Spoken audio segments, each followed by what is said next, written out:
un saludo para todos en este espacio que el día de hoy hemos creado llamado Entrevista Forense y Credibilidad del Testimonio, una charla, una conferencia que va a estar dictando Edith Aristizábal, coordinadora de la especialización en psicología forense.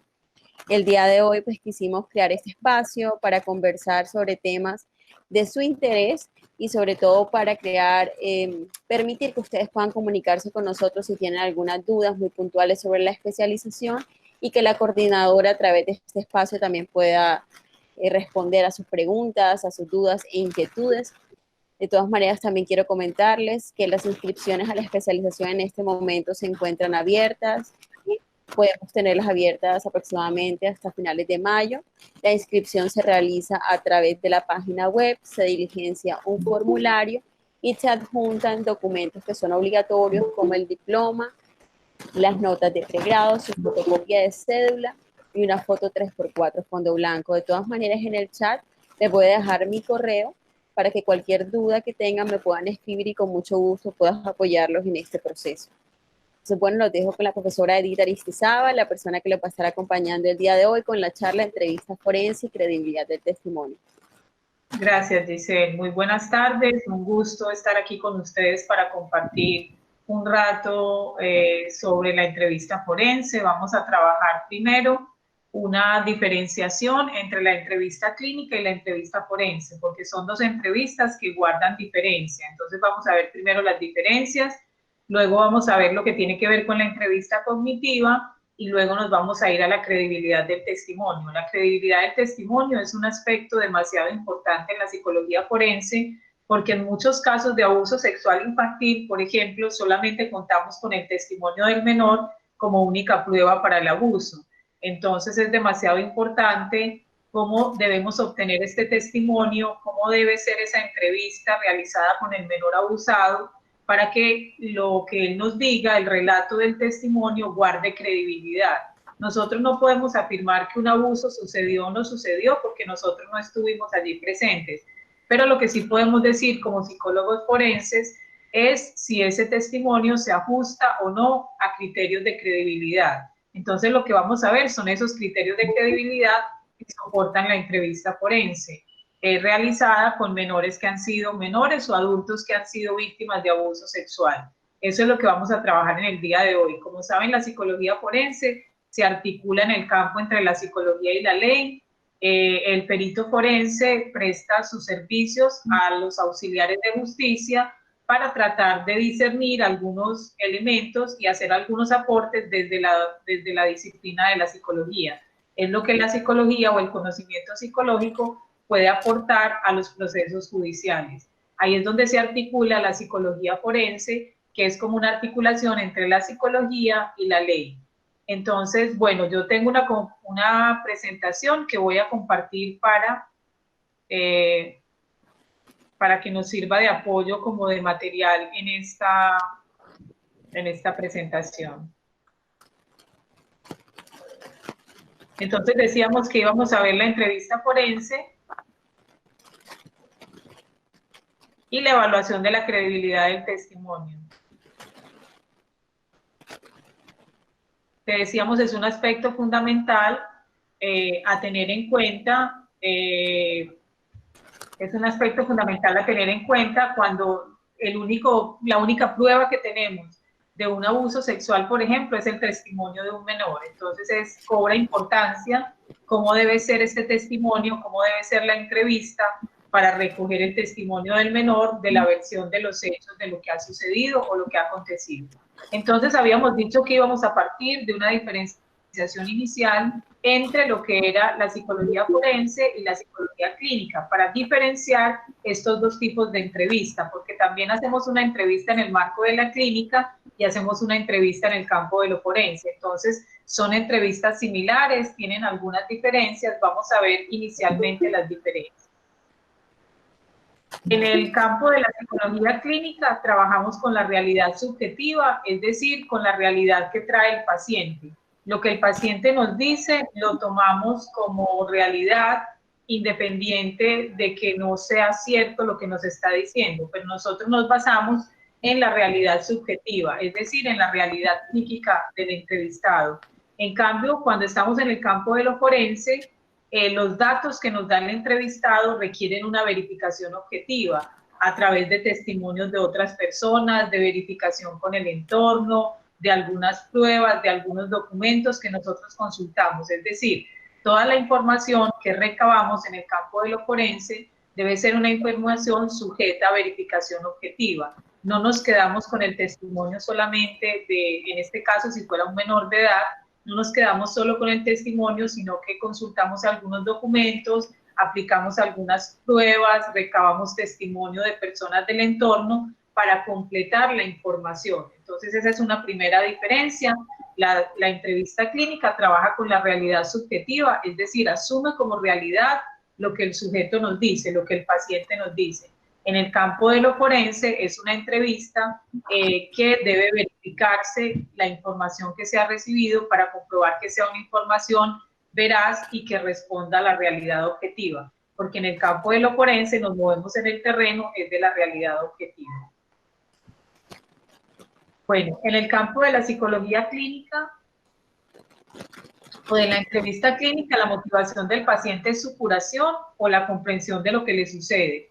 El paciente tiene como motivación, o por un lado, curarse de un malestar o tratar de comprenderlo, entender qué es lo que le pasa, por qué le pasa, cuáles son los antecedentes, cuáles son las consecuencias de la patología que puede estar sufriendo. En el caso de lo forense tenemos varias motivaciones diferentes. Una motivación puede ser convencernos de la realidad de un hecho. Por ejemplo, alguien nos quiere convencer de que ha sido víctima de un abuso sexual y puede ser que efectivamente haya sido víctima del abuso o puede ser que no lo haya sido y también busque convencernos de una realidad. O en el caso de un agresor, el agresor puede tratar de estarnos convenciendo de que él no ejecutó la conducta criminal. Tratar de desvirtuar su participación en algún hecho delictivo o tratar de decir que no se acordaba, que tenía una falla de la memoria, que no se dio cuenta de lo que hizo, que estaba bajo el efecto del alcohol. Es decir, que las motivaciones pueden ser muy variadas para la entrevista forense. También pueden engañarnos simulando un trastorno o tratar de engañarnos simulando un trastorno. Puede hacerlo la víctima para obtener una indemnización, es decir, simular que tiene una enfermedad mental o una patología producto de un hecho victimizante o de un accidente laboral para efectos de obtener una indemnización. O puede ser el agresor que está tratando de fingir una patología para que obtenga una rebaja de pena o para que no sea su delito encarcelable, sino que vaya a una institución mental. Entonces pueden tratar de simular un trastorno. Eso es algo que nosotros debemos comprobar. ¿El trastorno efectivamente lo tiene la persona o es producto de una simulación? En la medida en que yo voy hablando, si tienen alguna pregunta, la van haciendo, la podemos ir contestando, porque la idea es que sea como una charla, un poquito más, no tiene que ser tan formal, o sea que pueden hacer preguntas si van surgiendo, van activando el micrófono y haciendo la pregunta y así vamos avanzando. O si no, pues pueden dejarlas para el final, como prefieran. Cuando una persona está simulando un trastorno, en general lo que hace es que exagera los síntomas o los distorsiona o copia todo lo que dice el manual de clasificación sobre lo que es una patología para intentar simularla. Simular significa fingir, como repetir o decir que tiene determinados síntomas o determinadas secuelas con el fin de obtener un beneficio. En el caso del agresor, el beneficio sería una rebaja de la pena o una excarcelación, y en el caso de la víctima sería una indemnización. Entonces, fíjense que son variables las motivaciones que pueden tener en el campo forense. Como hay estas motivaciones donde hay algo en juego, donde se trata de juzgar a partir de un juez va a tener que determinar la participación de alguien en un hecho delictivo o la afectación emocional que tuvo alguien producto de un hecho delictivo, como hay una posibilidad de que haya una ganancia o una pérdida allí, es una entrevista que tiene diferentes motivaciones. Una motivación puede ser convencernos tratar de vendernos una versión de los hechos que no es real o que sí lo es, y nosotros tenemos que identificar si es o no es real. Y para eso contamos con una serie de técnicas. Dentro de ellas, pues hoy vamos a hablar de la credibilidad del testimonio para lo que tiene que ver con las entrevistas a las personas que han sido víctimas de un abuso sexual. En la entrevista clínica, el sujeto quiere proporcionarnos información, aunque sus defensas hagan resistencia, pero él quiere llegar al núcleo de su problema. Como está motivado por la curación o por la comprensión, es un sujeto que quiere participar activamente de la entrevista, que nos quiere proporcionar información, que quiere responder nuestras preguntas. Creo que podemos silenciar los micrófonos para que no haya ruidos que afecten el desarrollo de la charla. Podemos silenciar los micrófonos. Ahí tienen la opción, al ladito de su nombre, de poder silenciar el micrófono. Gracias. Entonces, decíamos que en la entrevista clínica el sujeto es participante activo, quiere darnos información, quiere responder nuestras preguntas, quiere participar activamente de la entrevista porque su motivación es la curación o la comprensión de lo que le sucede. En el caso de la entrevista forense, en cambio, el entrevistado puede querer ocultar algunos datos por temor al uso que le vamos a dar, entonces quiera omitir alguna información, quiera no dar alguna información porque cree que le puede perjudicar, o quiere enfatizar ciertos aspectos como vendernos una versión de los hechos, que es la que más le conviene a él. Entonces puede tratar de poner el énfasis en algunos aspectos o de omitir otros aspectos. Por eso es una entrevista diferente. Fíjense que nos estamos dando cuenta que es muy diferente hacer una entrevista en el campo clínico y hacerla en el campo de lo forense. Son dos entrevistas completamente distintas, el clima de las entrevistas es distinta, la participación del sujeto, la motivación del sujeto es completamente diferente en la entrevista clínica y en la entrevista forense. En la entrevista clínica, el sujeto es más receptivo a nuestras observaciones e interpretaciones, pues supone que perseguimos el mismo objetivo, que es la curación. Entonces, cuando nosotros le damos una opinión al sujeto o tratamos de hacerle una interpretación, él va a estar receptivo, va a tomar nuestras observaciones con bastante cuidado, con respeto, porque él está orientado por una motivación que es la curación.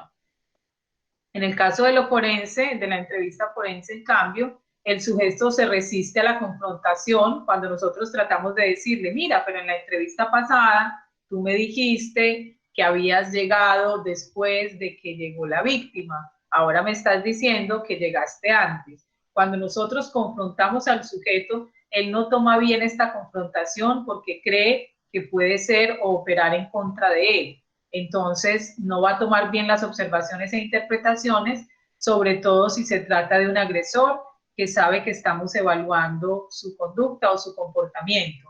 Ahí hay como más vigilancia, más recelo, toman con mucha prevención las observaciones que nosotros hagamos porque creen que están siendo juzgados. Nosotros no juzgamos, nosotros simplemente evaluamos, aplicamos unas pruebas, hacemos unas entrevistas, pero el sujeto siente que está siendo evaluado, por lo que se trata de un caso que va a estrados judiciales. Entonces, por eso hace que nuestras observaciones, lo que le digamos, lo toma con sumo cuidado, lo toma a veces de forma defensiva, como defendiéndose de lo que nosotros le estamos diciendo cuando tratamos de confrontarlo en algún hecho o hacerle una pregunta o una observación. En la entrevista clínica, aunque el paciente esté angustiado o temeroso, el clima de la entrevista es menos tensionante. O sea, no genera la misma entrevista clínica una tensión más que la que ya tenga el paciente. En el campo de lo forense, en cambio, como se trata de una evaluación, la misma entrevista genera un clima de tensión, de prevención, que hay que tener en cuenta, de temores, de suposiciones, que van a causar posturas a veces defensivas, a veces agresivas. Y el ambiente de la entrevista es de contrastación. Nosotros decíamos que nosotros debemos verificar toda la información que nos da el sujeto. Entonces es una entrevista que va a llevarse a cabo a través de contrastaciones, de verificación de los hechos, de preguntar varias veces una misma situación para ver si la respuesta es consistente y congruente. Entonces es una entrevista, un ambiente de contrastación. En cambio, el ambiente clínico es un ambiente de curación, es un ambiente más aliviado, menos tensionante que el que se genera en la entrevista forense.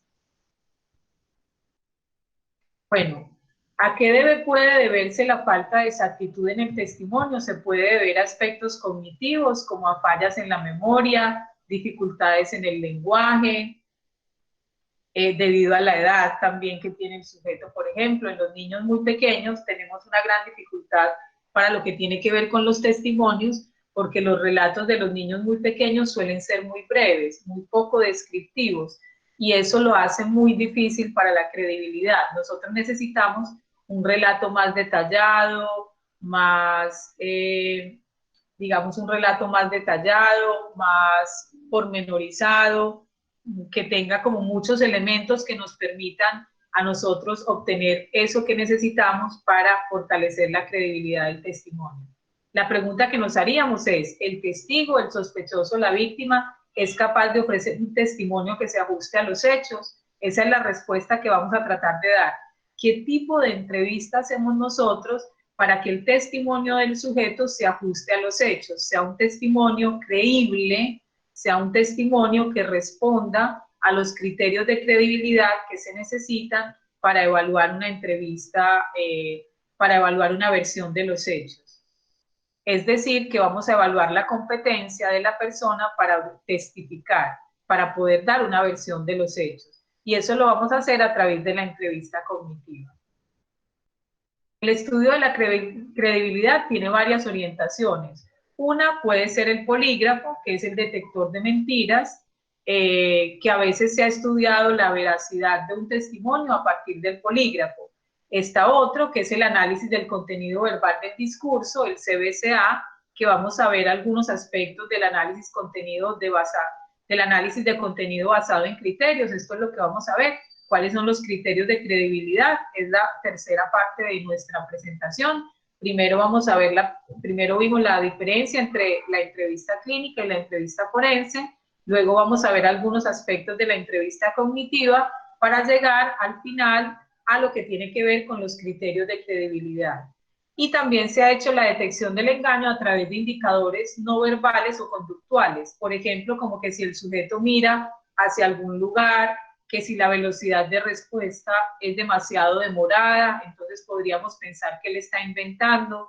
Lo que pasa es que esos indicadores no verbales o conductuales pueden estar sujetos a mucha subjetividad, no tienen como un carácter científico, entonces es muy peligroso basarnos en esos indicadores, en los de la conducta no verbal. Por eso nosotros más bien nos basamos en criterios que sean objetivos, como los del análisis de contenido basado en criterios, que es los que vamos a ver. Una declaración no es más ni menos que la descripción de un suceso del pasado. O sea que una declaración es un acto de recuerdo. Cuando una persona está ofreciendo una versión libre de los hechos, está haciendo un recuerdo, está evocando, está realizando un acto de memoria en el cual está relatando los sucesos tal como se va acordando. Entonces es un acto de recuerdo. La memoria puede estar afectada por gran cantidad de factores, factores del testigo. Decíamos la edad, la confianza que tenga, cómo se encontraba al momento de los hechos, su historia personal, sus antecedentes, su apoyo familiar.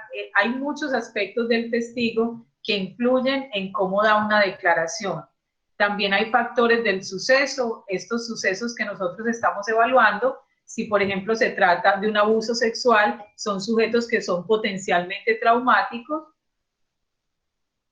y estos sucesos potencialmente traumáticos pueden tener afectaciones a nivel de la memoria. Se pueden producir bloqueos, se pueden producir lagunas en el recuerdo que no permitan acceder a todo el relato de los hechos de una forma detallada y precisa. Y también hay factores del sistema policial o judicial que tienen que ver con la forma como es entrevistado el sujeto. A veces el menor que fue abusado le contó, por ejemplo, a la mamá. La mamá entonces lo lleva a bienestar familiar. Bienestar familiar lo entrevista, ya va una tercera vez que lo está contando.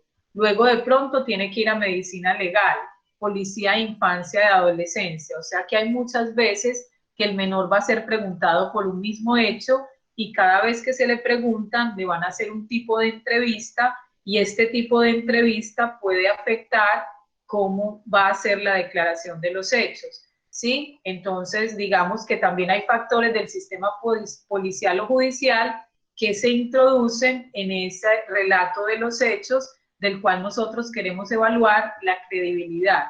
¿Qué tan creíble es el relato del menor? ¿Qué tanto se ajusta a cómo sucede realmente un caso de abuso sexual? Que es lo que podríamos ver.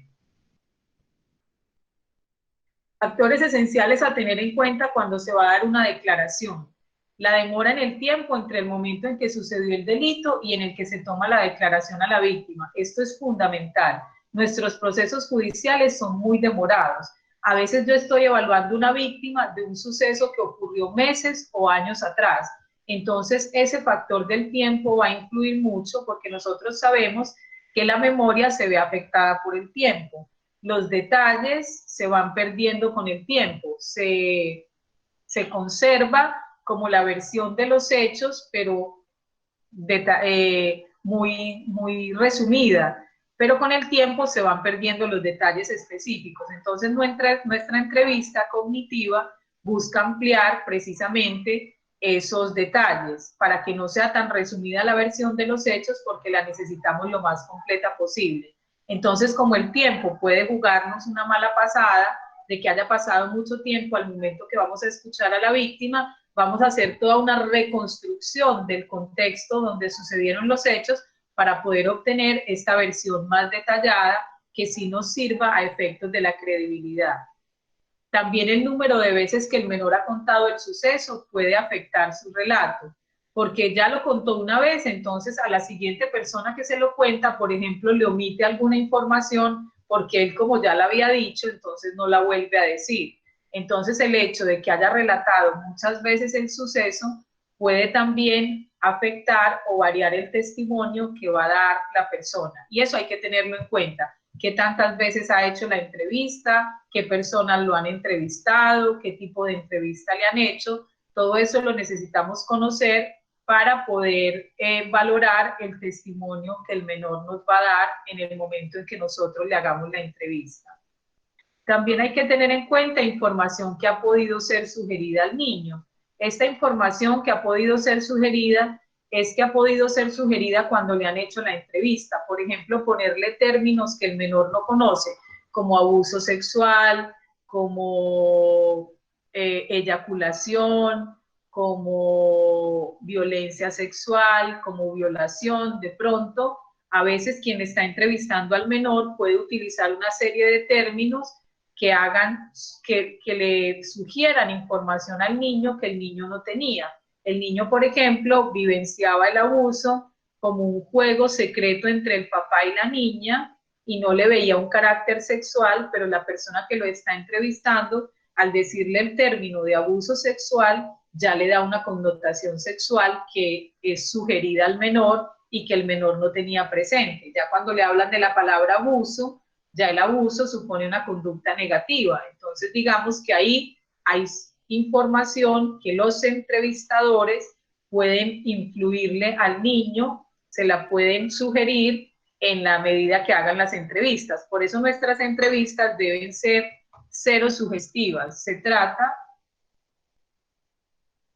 que en las entrevistas no se le sugiere información al niño, sino más bien que se le pregunte, que se hagan preguntas abiertas o preguntas de contrastación para obtener alguna versión de los hechos, pero que no se le sugiere información para no contaminar el relato del niño, que es lo que habría que tratar de evitar, de contaminar ese relato con otro tipo de información. Y también va a tener en cuenta, tenemos en cuenta para los testimonios la forma en que ha sido preguntado por las agresiones sexuales, es decir, el tipo de entrevista que le han hecho es muy importante tenerla en cuenta al momento de la toma del testimonio. Entonces, fíjense que hay muchos factores a tener en cuenta. La demora, hace cuánto sucedieron los hechos y en qué momento estoy entrevistando al niño. ¿Cuántas veces ha hablado de los hechos? ¿Frente a quién ha hablado? ¿Cómo fueron este tipo de entrevistas que ya llevó a cabo la víctima? ¿Qué información puede haber sido sugerida al niño? Por ejemplo, información que él tenga o algunos términos que utilice que no sean acordes con la edad, podría ser información que ha sido sugerida por el entrevistador y la forma en que ha sido preguntado por las agresiones sexuales. Todos estos factores debemos tenerlos en cuenta a la hora de evaluar la credibilidad del testimonio. Vamos a ver ahora la entrevista cognitiva. La entrevista cognitiva es una entrevista que busca ampliar los detalles del relato de la persona. Es la entrevista que más se ha probado que tiene efectividad para la reconstrucción de los relatos y no solamente en los casos de abuso sexual se utiliza, pero se utiliza bastante en los casos de abuso sexual. Se puede utilizar en otro tipo de delitos también, porque es una entrevista que permite ampliar mucho el campo de memoria de la persona. Tiene 3 pasos la entrevista cognitiva. El primero es crear un ambiente propicio para la entrevista. Vamos a ver cada uno de los pasos. El segundo es el recuerdo libre. Y el tercero, la aplicación de técnicas de recuperación de la memoria. Entonces, fíjense que es una entrevista que implica unas técnicas de recuperación de la memoria, que va a conllevar una serie de procedimientos que buscan ampliar el relato de los hechos, porque entre más amplio el relato de los hechos, mayores elementos de credibilidad tenemos. Una versión demasiado corta, demasiado resumida de los hechos no nos sirve para la credibilidad. Nosotros necesitamos ampliar el testimonio del menor y esto es más difícil entre los niños sean más pequeños. De pronto un niño un poquito más grande, tipo 6, 7 años, ya es un poquito más descriptivo, pero un menor de 4, de 5 años da versiones muy cortas de los hechos, entonces debemos buscar la ampliación de esa entrevista, la ampliación de la información para poder tener criterios de credibilidad. Entonces veamos los pasos de la entrevista cognitiva. Entonces el propósito de la entrevista cognitiva es ampliar el relato de los hechos para dar mayores indicadores de credibilidad. Crear un ambiente propicio, debemos lograr que el niño, el menor o la víctima se sienta cómodo, pues nos vamos a referir a las víctimas, ¿no? La entrevista cognitiva también se realiza con los agresores, pero de aquí en adelante nos vamos a remitir es al caso de las víctimas, que es el caso que vamos a tratar en el día de hoy. Entonces debe sentirse la víctima cómoda, debe saber que debe recordar los mayores detalles posibles. Nosotros vamos a decirle desde el principio de la entrevista que necesitamos que nos dé todos los detalles, informar de todo lo que se le pase por la mente, así no lo crea importante. Porque a veces en esas cosas que la persona no cree importante, hay detalles que son demasiado importantes para la credibilidad. Entonces le vamos a decir que nos diga todo lo que recuerde respecto al hecho o a los sucesos que estamos evaluando. Y hay que dejarlo que cuente el suceso con sus palabras. Inicialmente vamos a tener lo que llamamos el recuerdo libre, el relato libre, que es contar todo lo que recuerde con el mayor detalle posible. Nosotros no le vamos a hacer preguntas, ojalá en principio, sino dejarlo que dé la versión libre de los hechos, que cuente todo el suceso como lo recuerda, y ya después de esto, sí vamos a hacerle algunas preguntas, pero abiertas, con el fin de profundizar un poquito la información. Pero inicialmente lo dejamos que dé el relato libre de los hechos, lo escuchamos en principio para ver cómo nos da cuenta de los sucesos que le han acontecido, que lo cuente como él lo quiera contar, a su velocidad, a su ritmo, utilizando los términos que le parezcan convenientes. Así obtenemos la primera parte de la entrevista, un relato libre de los hechos. Ya después vamos a hacer preguntas. Vamos a evitar hacer preguntas cerradas, preguntas de contrastación. Al principio no las hacemos más adelante en la entrevista o en una segunda entrevista. Es muy importante saber que en el campo de lo forense nosotros no podemos quedarnos con una sola entrevista. Mínimo 2 entrevistas para poder contrastar la información, para poder verificar las las cosas que nos han dicho para poder llenar algunos vacíos que queden en la primera entrevista. Entonces, mínimo vamos a hacer 2 entrevistas. Pero en la segunda, ya es donde haríamos preguntas más específicas, preguntas cerradas. En la primera entrevista se recomienda hacer preguntas abiertas, que son las que permiten un mayor relato, como que el sujeto se despliegue mucho más en el relato de sus hechos. Luego vienen las técnicas de recuperación de memoria, que vamos a ver varias técnicas de recuperación de memoria que buscan, como decimos, el propósito de ampliar el testimonio. Entonces, la primera es la restauración cognitiva del contexto. Es tratar de poner al testigo mentalmente en el lugar de ocurrencia del suceso.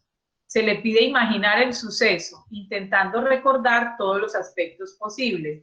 Es como ubicarlo mentalmente, cognitivamente, nuevamente en el lugar de los hechos. ¿Para qué? Para tratar de traer de así toda la información que se pueda recuperar.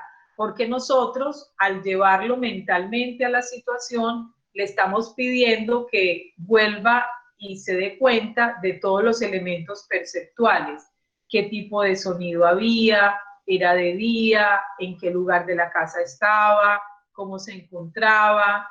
¿Quiénes se encontraban allí? ¿Qué vio? ¿Qué pensó? ¿Qué sintió? ¿Qué hizo antes de que sucedieran los hechos? ¿Qué pasó durante la comisión del caso de abuso sexual, por ejemplo? Le vamos a preguntar por el momento anterior, dónde estaba, con quién se encontraba, en qué estado se encontraba.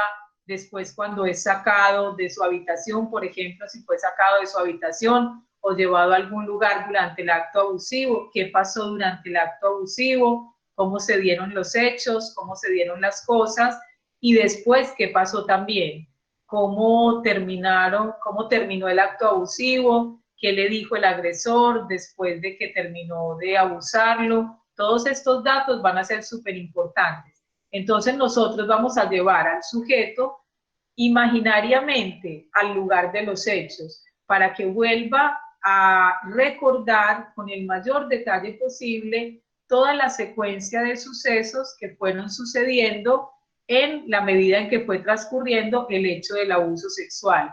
Saber y explorar qué vio, qué pensó, qué sintió, cómo se sintió, qué cosas le dijeron, qué cosas pasaron. Todo eso lo vamos a lograr con la restauración cognitiva del contexto, que es una de las primeras técnicas de recuperación de la memoria que hacen parte de la entrevista cognitiva. Es una técnica supremamente importante, de muchísimo valor, porque va a permitir que afloren detalles específicos que van a ser supremamente importantes a la hora de valorar la credibilidad, que es lo que vamos a hacer, valorar la credibilidad del testimonio. Entonces, para eso necesitamos muchos detalles y la restauración cognitiva del contexto nos va a permitir ubicar esos detalles en la entrevista. ¿Hasta aquí tenemos alguna pregunta?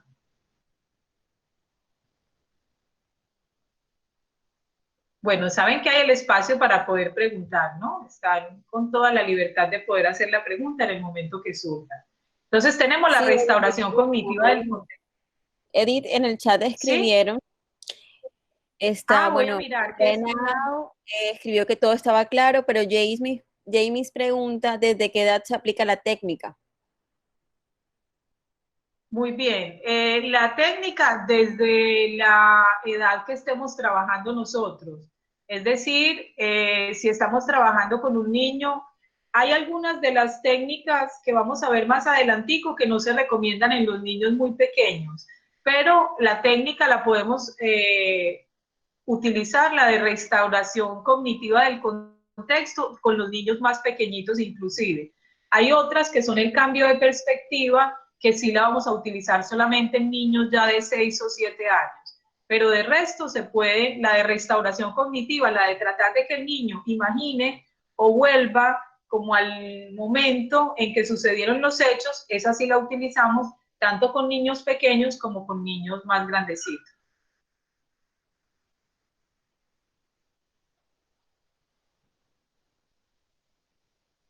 Todavía estoy compartiendo la pantalla, ¿cierto? Sí. Bueno, la segunda de la técnica es la focalización del recuerdo, que busca ayudarle a concentrarse en el suceso que está describiendo. Nosotros vamos a tratar con nuestras preguntas abiertas de enfocar al sujeto en el hecho abusivo, que es lo que nos interesa indagar o investigar.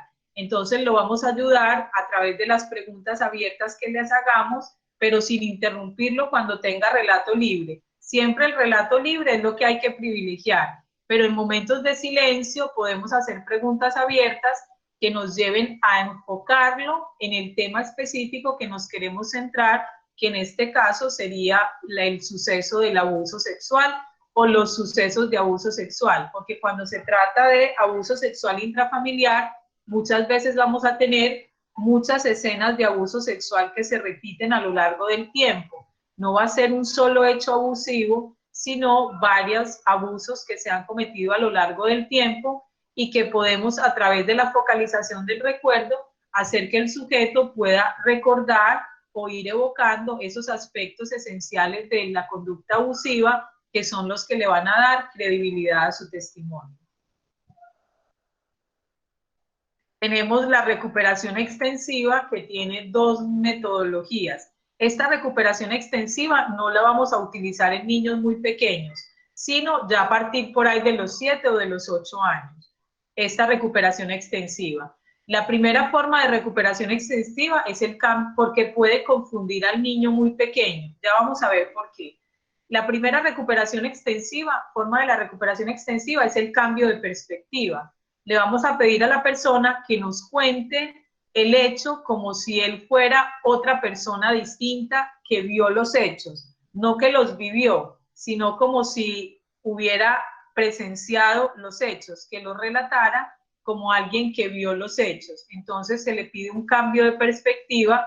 Este cambio de perspectiva busca también que se produzcan más detalles. Fíjense que todo lo que estamos viendo de la entrevista cognitiva es obtener una entrevista lo más detallada posible, llena de detalles específicos que nos permitan recabar elementos para la credibilidad. O también otro cambio de perspectiva es que, digamos, si él estaba en la puerta del cuarto, le decimos que se ubique mentalmente como si él estuviera dentro del cuarto, no en la puerta, sino dentro del cuarto, y que nos relate cómo se verían los hechos desde ahí, desde esa nueva perspectiva. Eso también busca que aparezcan detalles que no habían sido considerados en el relato primero que dio la persona, en ese relato libre, que es la segunda parte de la entrevista cognitiva. Entonces el cambio de perspectiva nos permite que afloren detalles importantes que podían no ser considerados desde la perspectiva del narrador. Entonces le vamos a pedir o que cambie la ubicación que tenía en la escena, o que cambie la persona, que no lo redacte, que no lo relate como si fuera un testigo presencial de los hechos. Ese testigo, ¿qué nos diría que qué fue lo que pasó? Estas, como decimos, las de recuperación extensiva, no las vamos a utilizar en el caso de los menores, de los chiquitos, de los muy chiquitos. Tenemos una pregunta en el chat. Nos preguntan, ¿Sí? cuando se le pregunta, por ejemplo, qué le dijo el agresor después de terminar el abuso, ¿se usa el término abuso? ¿No se estaría sugiriendo información? Claro, Esa pregunta la depende. a Esther Mercado. Ok, sí, nosotros utilizamos el término que haya utilizado el entrevistado. Si él dice de la cosa que me hizo, entonces yo le digo, ¿qué te dijo después de la cosa que te hizo? O sea, yo tomo el mismo término que haya utilizado la persona. Si ella habló de abuso, yo puedo hablar de abuso. Pero si no habló de abuso, yo no puedo hablar de abuso, sino qué pasó después de que terminaron de jugar, si él ya ha llamado a eso el juego. Si lo ha llamado tocamiento, qué pasó después del tocamiento. Yo utilizo el mismo término que ha utilizado la persona para relatar el hecho, y con ese mismo término yo le hago todas las preguntas para no sugerir información. Está muy bien que me hayan hecho la pregunta, se ve que están súper atentos a lo que estamos trabajando, porque la idea es no sugerir al entrevistado algunos elementos. Entonces, si yo introduzco la palabra abuso, ya estoy poniéndole palabras al menor que él no me ha dado.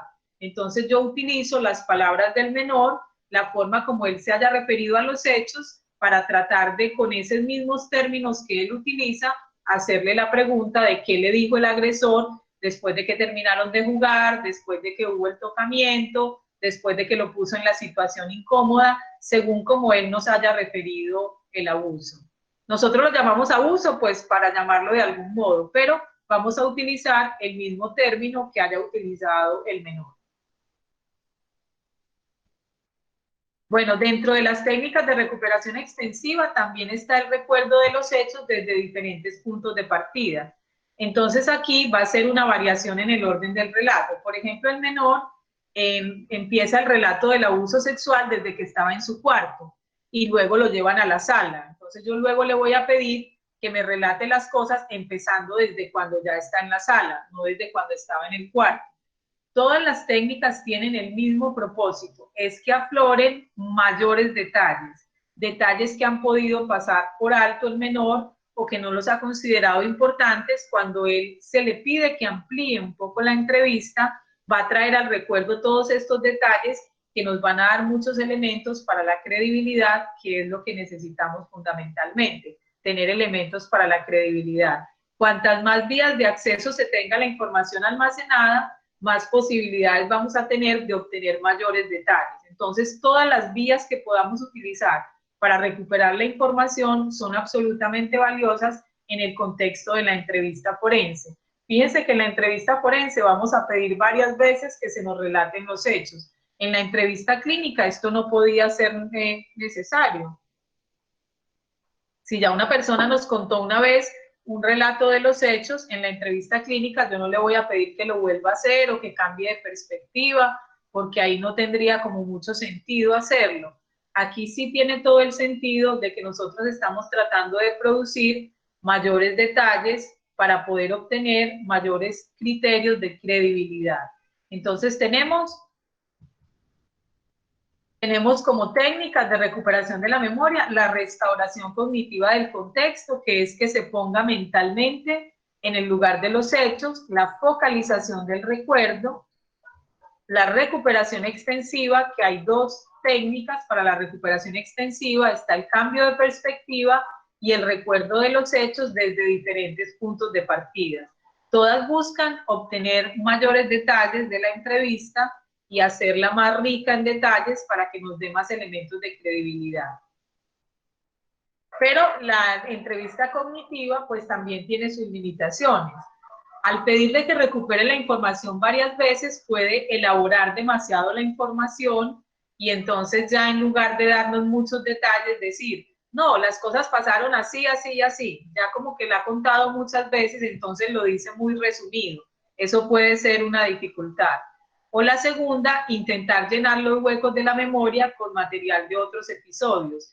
Como hay vacíos de la memoria que se pueden producir, para tratar de dar un relato coherente, él puede inventar información o agregar información para tratar de llenar ese relato. Por ejemplo, cuando yo le pregunto, ¿y luego qué te dijo? Y no se acuerda qué le dijo, entonces se inventa algo que le haya dicho para tratar de llenar los huecos de la memoria. Entonces, con eso hay que tener mucho cuidado de ver que la información que se dé sea la información que no sea, que por tratar de responder nuestras preguntas, llegue a introducir información que no hacía parte del contexto real de los hechos.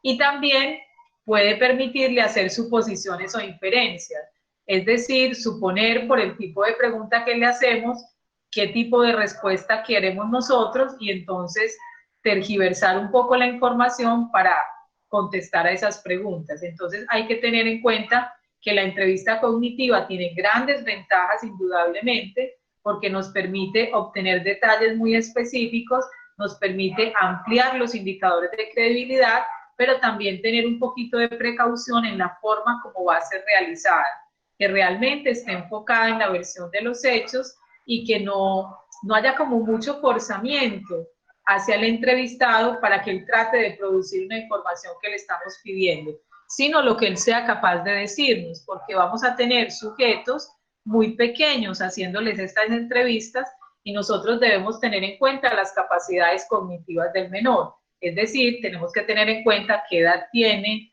cuál es su nivel de lenguaje, cuál es su capacidad de memoria para poder hacerle la entrevista que le vamos a hacer.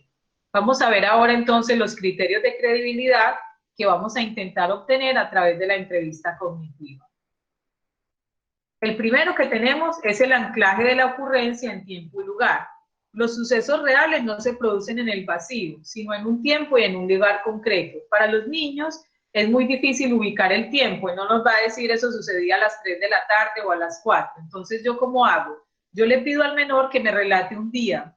Por ejemplo, él me dice que eso ocurría en los días que iba al colegio. Entonces, yo le digo que me relate cómo es un día de ir al colegio, el orden de ese día. Se levanta, se baña, desayuna, lo recoge el bus.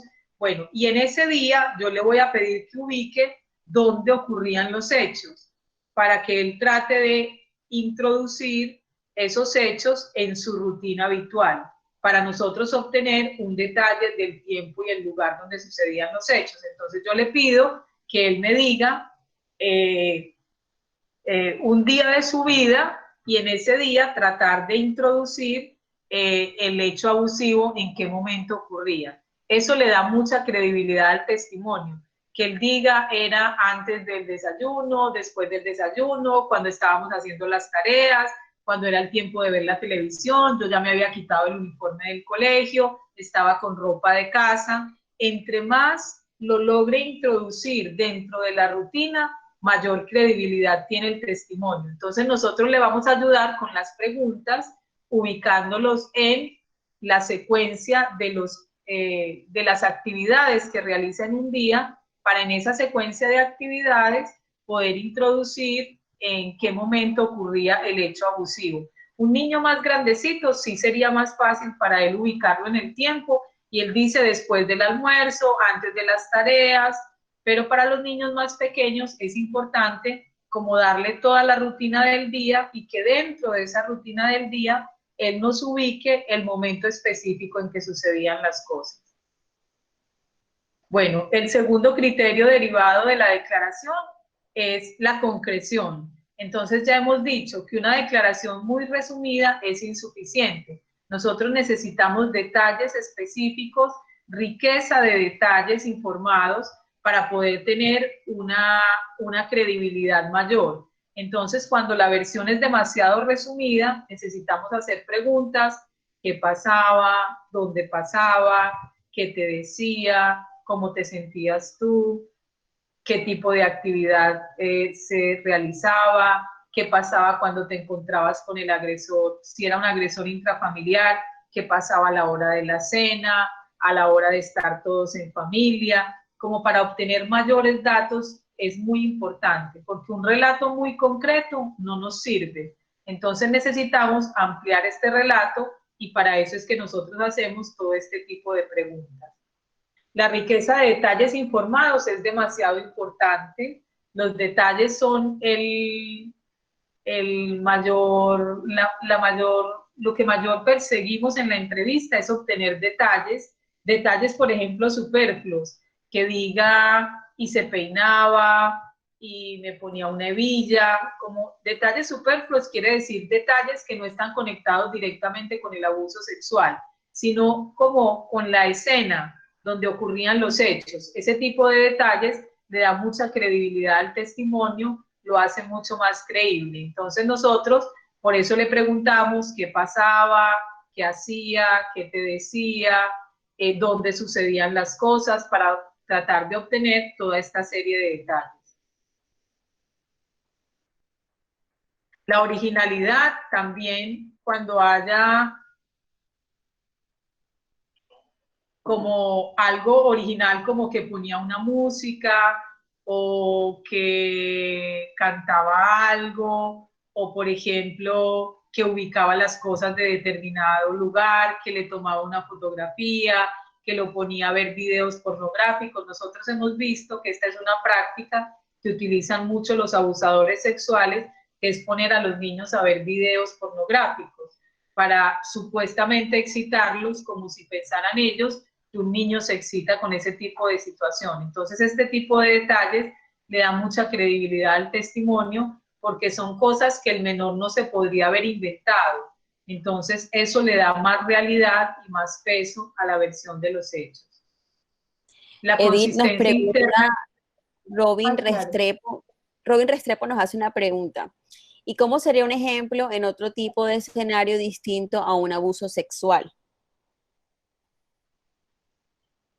Sí, nosotros ahí, por ejemplo, si se trata de un robo, entonces igual preguntaríamos qué te dijo el agresor, dónde te cogió, qué cosas hizo, qué pasó durante el robo, qué pasó antes del robo, qué pasó después del robo. Es lo mismo, o sea, nosotros lo que tratamos es reconstruir toda la secuencia de los hechos que hayan ocurrido.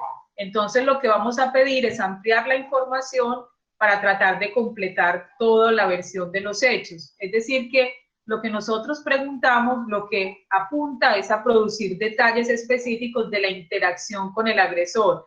¿Qué le dijo? ¿Qué hizo? ¿Cómo lo cogió? ¿Cómo se fue después?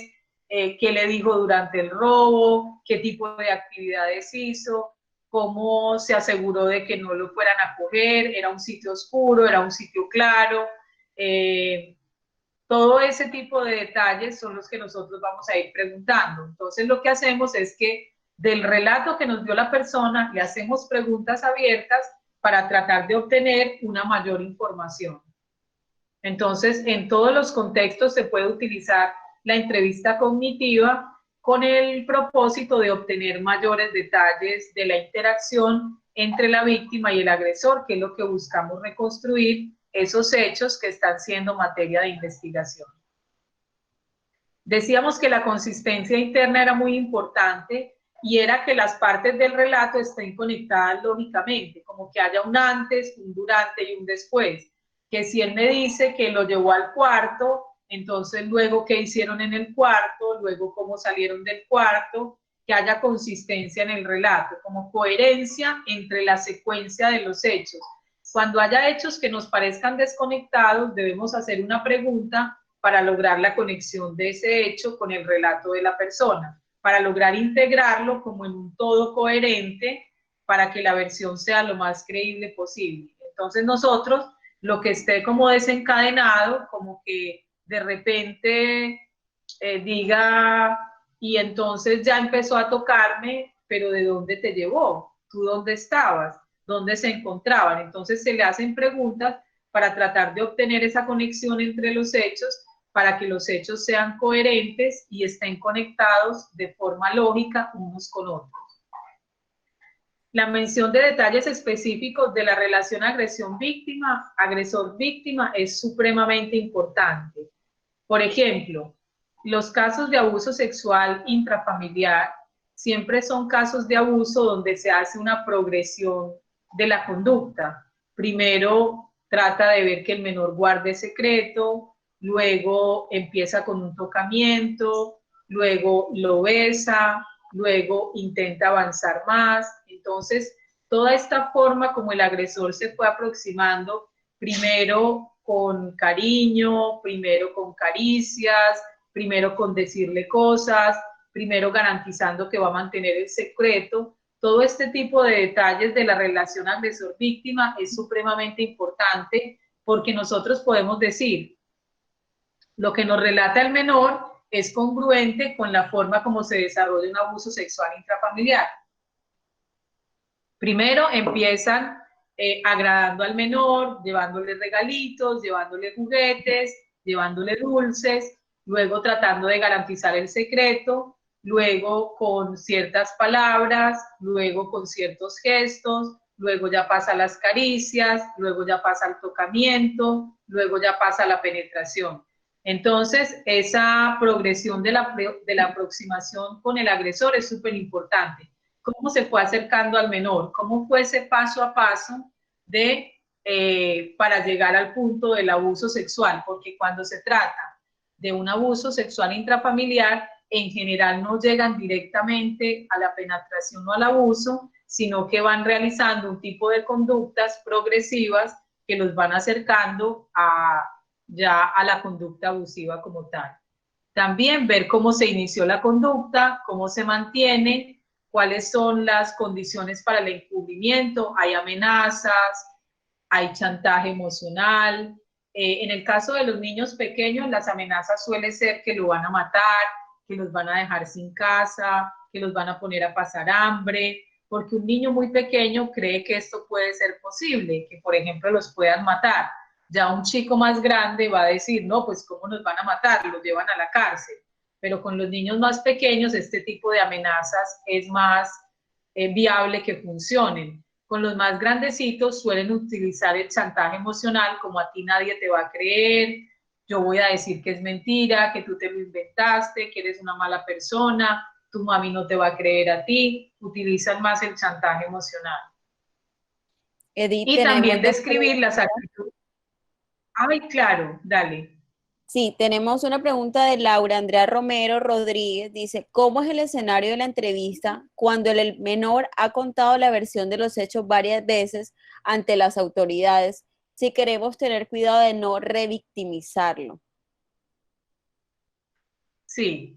En ese caso, nosotros debemos decirle al menor por qué es tan importante que hable con nosotros, como explicarle, yo sé que tú ya has contado estos hechos, pero para que nosotros podamos participar en el juicio, para que pueda lograrse que esta persona reciba lo que merece, es demasiado importante que podamos hablar nuevamente de los hechos. Yo voy a tratar de que no te sientas incómodo, vamos a tratar de hacerte unas preguntas, pero sí necesito que tú me relates los hechos. O sea, yo le voy a explicar al menor por qué es tan importante su participación y cuáles serían los beneficios de que él nos diera la entrevista, ¿cierto? Yo se lo voy a explicar para tratar de disminuir la victimización. Indudablemente, cuando yo lo entrevisto, cuando yo le pido que imaginariamente se ubique en el contexto, hay una forma de revictimización, pero esa no la podemos evitar porque necesitamos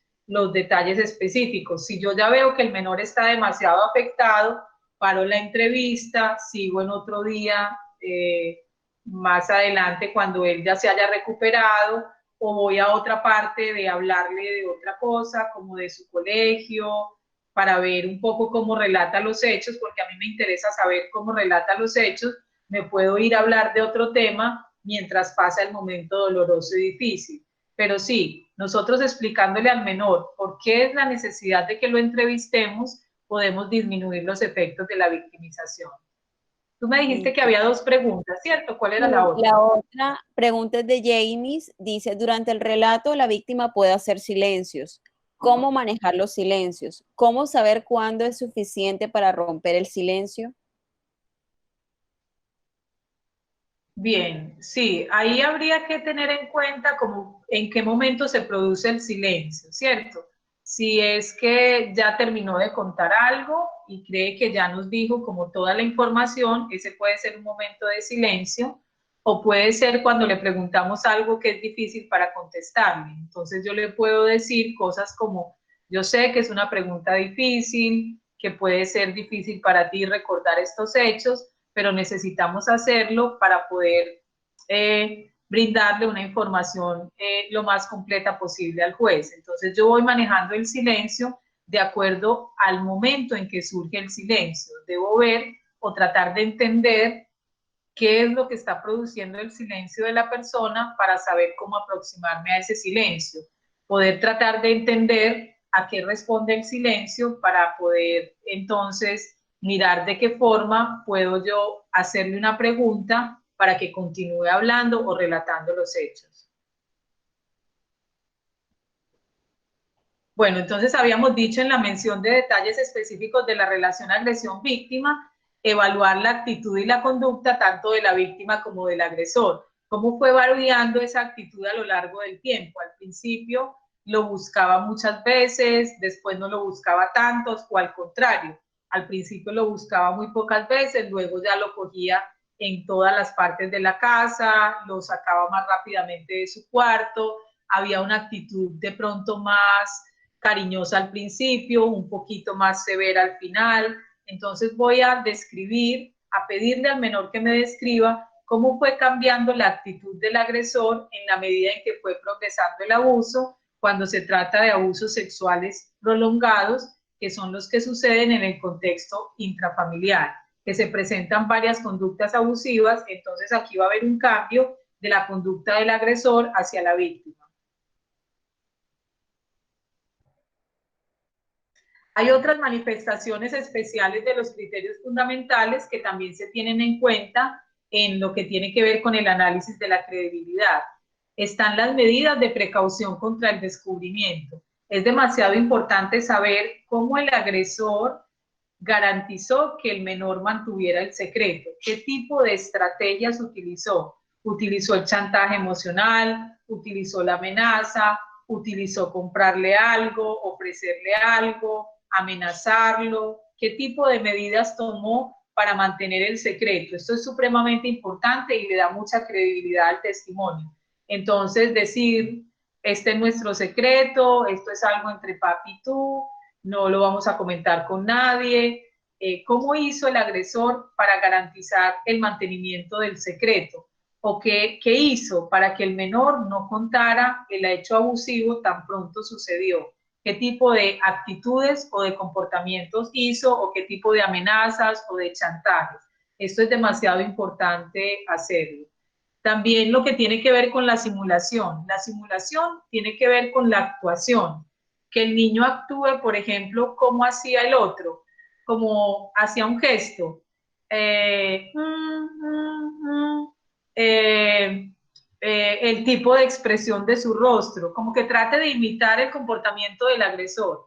Eso es demasiado importante porque eso le da también credibilidad, como tratar de simular el comportamiento que tuvo la otra persona. Ponía una cara así, me hacía este gesto, me decía esto, actuaba así, se ponía la mano en la cintura, me manoteaba, me amenazaba, subía la voz, la bajaba, como ese tipo de tratar como de imitar el comportamiento del agresor podría darle mayor credibilidad también al testimonio, porque todo lo que estamos obteniendo son detalles que enriquecen el relato de los hechos, porque si no el relato de los hechos sería, me hizo esto y punto, y ahí acabaría todo, pero nosotros necesitamos todo el contexto de la agresión, reconstruirlo para poder tener una mayor riqueza de detalles que le den más credibilidad al testimonio y nos permitan obtener esos elementos de credibilidad para poder efectivamente que se crea el testimonio del menor. Porque todo este esfuerzo que nosotros estamos haciendo con la entrevista cognitiva tiene como propósito que se le crea al menor, aumentar su credibilidad para que efectivamente, en el caso de que haya sido víctima de abuso sexual, se pueda llevar al agresor a que pague por lo que ha realizado. Entonces, todo el esfuerzo que nosotros estamos haciendo de tratar de reconstruir todos estos detalles es para darle una mayor credibilidad al testimonio, porque a veces, como les decía, los casos más difíciles son cuando solo tenemos el testimonio del menor. Cuando hay pruebas físicas, cuando hay semen, cuando hay ADN, el caso es muy fácil de ganar, pero los casos son muy difíciles cuando la única prueba es el testimonio de un menor, y el testimonio de un menor muy pequeñito, digamos, de 7 añitos, de 5 añitos, es muy difícil. Entonces aquí es donde necesitamos utilizar todas las estrategias que nos da la entrevista cognitiva para tratar de obtener una versión de los hechos lo más detallada posible. También vamos a preguntar las interpretaciones conciliadoras dadas por el agresor. ¿Eso qué quiere decir? Quiere decir cómo explicaba el agresor lo que le estaba haciendo. Le decía, se trata de un juego, yo te estoy enseñando a ti algo, que es como lo que le tratan de decir. En general, lo que le tratan de decir a los niños pequeños es que se trata de un juego, o le dicen que es que le están enseñando a alguien, que es para que ella aprenda cómo se va a comportar cuando sea más grandecita, entonces que le están enseñando algo. Entonces, cómo el agresor justificaba lo que le estaba haciendo. Si le decía, esto es lo que hacen los papás con las niñas, esto sucede en todas las partes, a tus amiguitas también les pasa lo mismo, como ver todas esas interpretaciones conciliadoras dadas por el agresor como un intento de justificar su conducta abusiva. Eso también le da mucha credibilidad al testimonio, saber qué decía el agresor para tratar de explicar lo que estaba haciendo. O a veces las interpretaciones conciliadoras son, es que yo no me puedo aguantar, es que tú eres demasiado linda, tú eres demasiado bonita, tú me provocas, todo eso. Por ejemplo, la provocación es una interpretación que suelen darle a las adolescentes mucho para tratar de culpabilizarlas. Entonces le dicen, es que tú me provocas, es que con tu caminado, con tu forma de vestir, con ese movimiento que tú tienes. Entonces todo ese tipo de interpretaciones es demasiado importante para la parte de la credibilidad. Los pretextos, las racionalizaciones y las justificaciones, que son lo que estamos diciendo ahorita, todos esos pretextos que da el agresor para tratar de justificar su conducta. Las amenazas para intentar impedir que un niño informe de la agresión, también son demasiado importantes las amenazas. ¿Qué tipo de amenazas le dice? ¿Qué amenazas cumplió? Porque a veces, por ejemplo, en el caso de los adolescentes, las amenazas suelen ser que no les van a dar permisos, que no los van a dejar salir, que les van a impedir relacionarse con los amiguitos. En el caso de los niños más pequeños, las amenazas suelen ser la muerte, algún daño, o va a decir que la familia se separa, que va a ocasionar una tragedia en la familia, que va a ser culpable del sufrimiento de la mamá, que tan feliz que está la mamá y ella la va a hacer sufrir. Entonces es demasiado importante saber cuáles son las amenazas que han intentado implementarle al niño para que esconda el secreto del abuso. Edith, Otra cosa importante. Nos hacen la pregunta en esta ocasión es Justo Serrano, nos dice buenas tardes y muchas gracias por este espacio, muchas gracias a ti por estar conectado, Justo. La pregunta es, ¿qué tipo de consideraciones son necesarias cuando existe en la víctima un cuadro psicopatológico? Como por ejemplo, presencia de un trastorno psicótico en un adolescente abusado. ¿Cómo se garantiza la credibilidad de la declaración? Bueno, sí, ahí una cosa a tener importante presente es que aunque tenga un trastorno psicótico, la persona no está psicótica todo el tiempo, ¿cierto? Lo único que afectaría el testimonio es si yo lo entrevisto en el momento en que está en un periodo crítico de su enfermedad, es decir, que esté bajo el dominio de alucinaciones o de ideas delirantes. Pero de resto, el testimonio es como el de cualquier persona. Yo lo que tendría que poder probar es que en el momento que le estoy haciendo la entrevista, él no está en un momento de crisis, porque solamente en los momentos críticos, en el caso de que haya una psicosis, es donde se van a presentar las ideas delirantes y las alucinaciones. Pero si yo le estoy entrevistando en un momento que no es un periodo crítico, su declaración tiene la misma validez que tendría la de cualquier otra persona. Entonces, lo que yo tendría que demostrar en ese caso es que no se encuentra en un periodo crítico, que está haciendo una lectura, interpretando adecuadamente la realidad, que está en sus 5 sentidos, digamos, con todo su juicio conservado y nos está brindando un relato de los hechos. Entonces ahí lo que tendría que tener presente solo se afectaría la credibilidad es si está en un periodo crítico. Ahí, si está en un periodo crítico, yo debo esperar que sea medicado, que produzca efecto la medicación y tendría que hacer unas entrevistas posteriores para entrevistarlo cuando ya no estuviera en el periodo crítico. Pero muy importante la pregunta porque si es verdad, yo debo tener en cuenta la patología del paciente, debo tener en cuenta si está deprimido, si está ansioso, si está en un episodio maníaco, si está en un episodio psicótico, todo eso yo lo tengo que tener en cuenta para poder realizar la entrevista. Y eso sería, en el caso de la psicosis, poder garantizar que la persona no está en un periodo crítico, es decir, que está haciendo una lectura adecuada de la realidad y que su testimonio se ajusta a los criterios de credibilidad.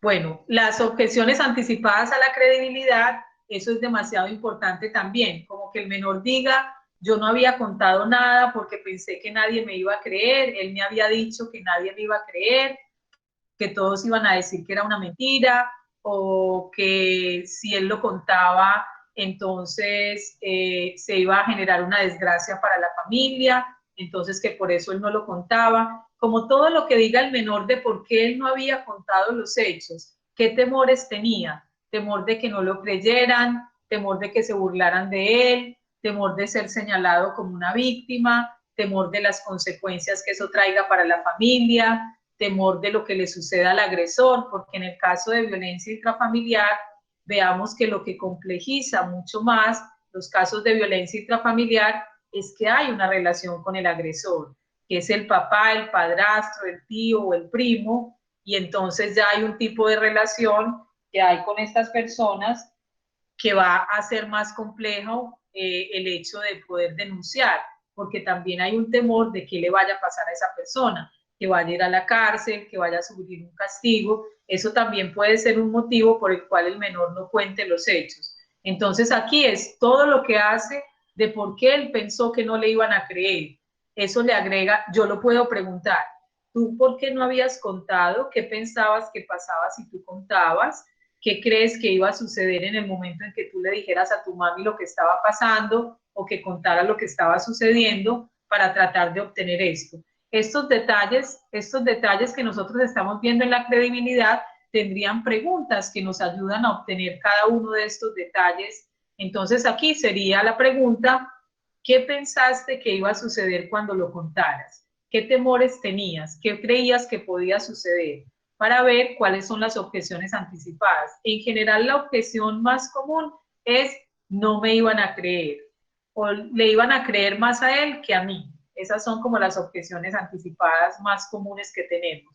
O la otra de no querer ser el responsable de ocasionar como una desgracia familiar, como que además de que ya estaba siendo abusado, ahora se presentara un problema en la familia, como asumir las consecuencias de eso también es muy difícil, o ser señalado como una víctima también puede ser muy difícil para alguno de los menores abusados. Informar de experiencias subjetivas es otro criterio de credibilidad súper importante. ¿Qué pensaba el sujeto durante el abuso? ¿Qué pensamientos tenía? ¿Qué sentimientos? ¿Se sentía incómodo? ¿Se sentía intranquilo? ¿Se sentía asustado? ¿Se sentía enojado? ¿Estaba decepcionado de que le hicieran eso? Súper importante conocer los sentimientos que tuviera la persona. Los cambios en la relación emocional con el tiempo también. Supongamos que fuera un caso de un abuso sexual intrafamiliar prolongado. Digamos que al principio había una relación con el agresor. Antes de que iniciara el abuso, esta relación va a ir cambiando con el abuso. Entonces, ¿cómo se fueron dando esos cambios en la relación emocional con el tiempo? Ahora era más hostil o el sujeto se le enfrentaba más. Muchas veces cuando el abuso continúa hasta la adolescencia, lo que encontramos ya del lado de la víctima es que se enfrenta al agresor, lo confronta, lo insulta, lo trata mal, delante del resto de la familia, y como el otro no tiene cómo justificar esa agresión, entonces trata de disimularla o de no tomarla muy en cuenta para que no se haga evidente que algo está pasando. Entonces, muy importantes esos cambios en la relación emocional, cómo se han dado con el tiempo cuando se trata de abusos sexuales prolongados. Los cambios en la perspectiva también. De pronto al principio, el niño muy pequeño vivenció el abuso sexual como un juego, pero en la medida en que empieza a crecer, ya no le parece que es un juego, ya se siente incómodo, ya le da un carácter sexual y entonces cambia la perspectiva. Entonces, supremamente importante informar de esos cambios en la perspectiva cuando se da el abuso sexual. También es súper importante la duplicidad, los comentarios hipócritas, el encubrimiento por parte del agresor, como que nos diga el menor cómo se comportaba el agresor en los otros escenarios, no en el escenario del abuso, sino en el escenario de la familia, de la cena familiar, del paseo familiar, como para ver esta conducta dual, esta conducta hipócrita de cómo disimulaba frente a los otros lo que estaba sucediendo. Eso es importante, obtener ese tipo de detalles, preguntarle cómo era cuando estaba con tu mamá, cómo se comportaba contigo, qué tipo de cosas te decía, como para ver la diferencia de cómo era el comportamiento cuando se llevaba a cabo el acto abusivo y cómo era el comportamiento cuando se trataba de otros espacios familiares que comparten el agresor y la víctima. Entonces, ver todo este comportamiento hipócrita de encubrimiento que hace el agresor. Eso le da mucha credibilidad al testimonio. Mencionar complicaciones imprevistas también es algo muy importante. Por ejemplo, que casi un día lo sorprenden, que entró alguien en la casa, entonces él se vistió rápidamente, cogió las cosas y salió apresuradamente del cuarto. Todo ese tipo de interrupciones o de complicaciones imprevistas le da mucha credibilidad al testimonio, lo hace más real, como más anclado en una realidad objetiva, que es lo que buscamos, que el testimonio tenga mayor veracidad, mayor objetividad. Están las correcciones espontáneas. Esto es una cosa muy importante. Una persona cuando está inventando un testimonio siempre lo dice de la misma forma. No se atreve a corregir porque cree que corrigiéndose le va a restar credibilidad, pero es al contrario. Cuando nosotros estamos recordando algo, a veces yo digo, ay, no, mentiras, eso no pasó así, primero fue tal cosa y luego fue tal otra. Esas correcciones espontáneas le dan mucha credibilidad al testimonio, porque así es como uno recuerda y a veces se corrige en el recuerdo y precisa como más la información, la detalla. Entonces el hecho de que el menor por sí solo haga correcciones espontáneas le da mucha credibilidad al testimonio. Las cosas que añada durante la declaración, que se acuerda de algo que no había dicho antes, ahora me acuerdo que también me decía tal cosa o me acuerdo que también hacía tal cosa. Esos son añadidos que le dan mucha credibilidad al testimonio. Informar de autoperjuicios también, como decir, yo pensaba que no me iban a creer, yo me expuse a veces, yo me hubiera podido tratar de oponer más, como si yo hubiera gritado o hubiera hecho algo así, como que diga algo en contra de sí mismo, como de su comportamiento como víctima, como que critique su comportamiento como víctima, también le da mucha credibilidad al testimonio. Entonces, fíjense que son muchos criterios que ayudan a la credibilidad del testimonio. Todos estos que hemos visto ayudan a ampliar todo el relato de los hechos, a hacerlo más completo y poder obtener así una declaración mucho más rica, llena de detalles de la interacción víctima-agresor, de las complicaciones, de lo que sucedía, de cómo se desarrolló la relación a partir del tiempo, de cómo fue la progresión del abuso, que empezó con hablarle, luego con invitarlo a que fuera al cuarto, luego con acariciarlo, luego con tocarlo. Todo ese tipo de progresiones nos van dando cuenta de la estructura del abuso y nos van permitiendo obtener un relato lo más detallado posible. Esos son los que tienen que ver con los criterios de credibilidad, todos los que hemos visto hasta el momento. Que es lo que corresponde al análisis del contenido verbal, que es como donde nosotros vemos que hay el mayor criterio de cientificidad, es a partir de unos criterios que nos ayuden a comprobar la validez de las declaraciones o la credibilidad del testimonio del menor. Otra cosa que es importante tener en cuenta es que cuando una persona está mintiendo, mentir exige un esfuerzo cognitivo.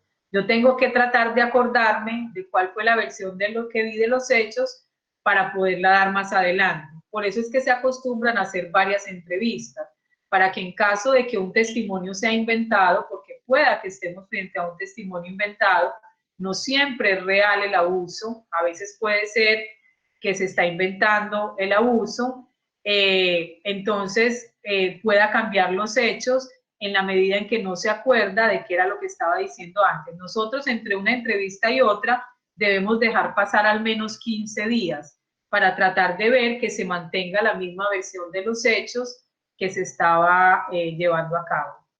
Bueno, eso era lo que quería compartir hoy con ustedes. Quiero estar atenta a las preguntas que tengan para que podamos conversar un ratito. Voy a dejar de compartir la pantalla. Listo, bueno, tenemos el chat habilitado para las personas que quieran hacer sus preguntas, sea pues del tema que estaba conversando Edith, o si tienen algunas preguntas puntuales sobre la especialización, también pueden hacerlo. De todas maneras, también les voy a compartir aquí el enlace. Si desean inscribirse a la especialización, como les comentaba al inicio, las inscripciones están abiertas. Iniciaríamos clases tentativamente a mediados del mes de julio. Vamos a darles unos minutos, de pronto están escribiendo alguna pregunta. Ok.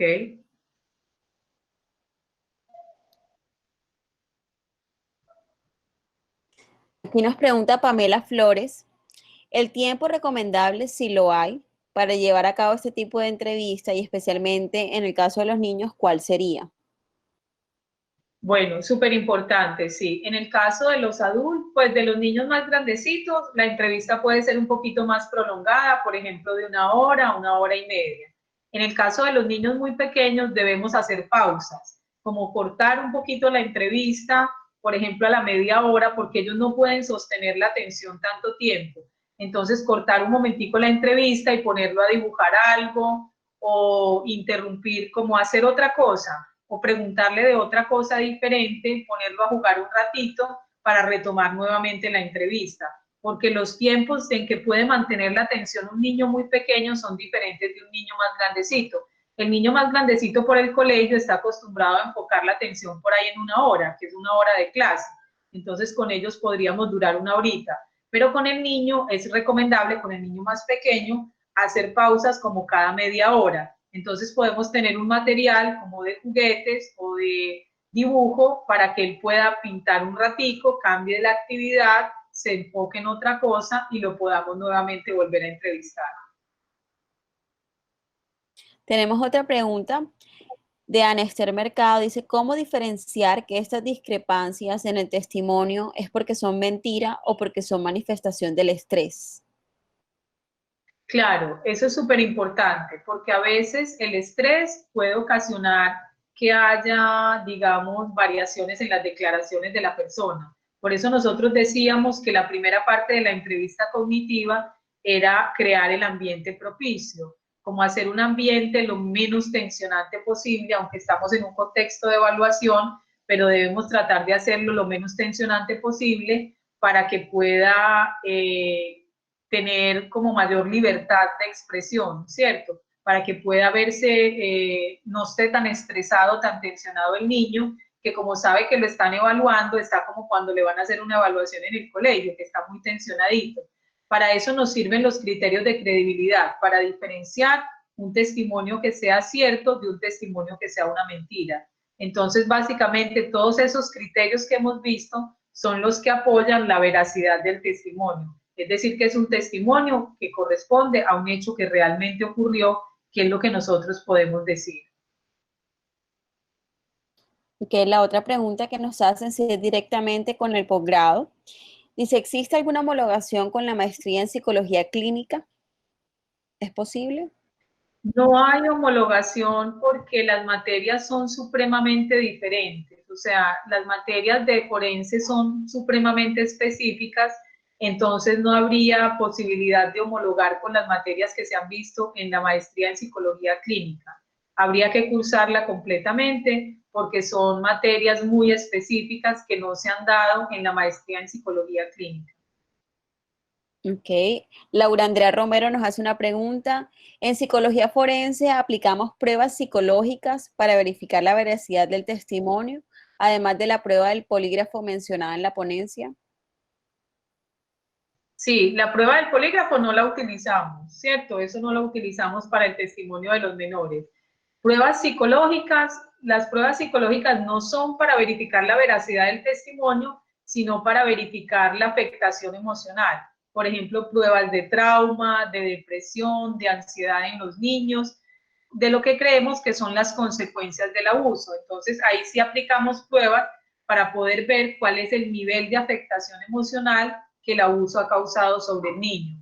Pero pruebas psicológicas para verificar la veracidad del testimonio no tenemos, sino esta que hablamos del CBCA, que lo que es la aplicación de los criterios que hemos visto. No es propiamente una prueba, sino que es extraer los criterios de credibilidad del relato del menor, que le hacemos unas preguntas, ampliamos la información para poder obtener estos datos de la credibilidad.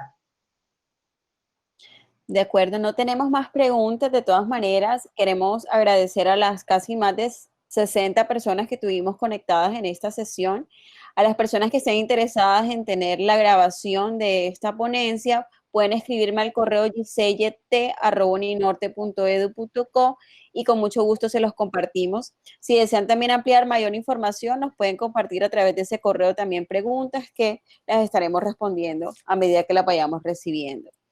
Nos preguntan qué costo tiene la maestría. Esta es una especialización en psicología forense, no es una maestría, y ya les indico cuál sería el valor a través del chat. Sí, creo que no hay ninguna otra pregunta, Edith. No sé si quieres de pronto cerrar la sesión. Bueno, agradezco mucho como que hayan estado aquí presentes, espero que se hayan animado mucho más por la psicología forense, es un campo supremamente apasionante, la parte del testimonio y la credibilidad es demasiado importante para nosotros, porque a veces, como les digo, esa es la única prueba que tenemos para poder dar curso a un juicio contra un abusador sexual, entonces es demasiado importante tener en cuenta estos criterios de credibilidad.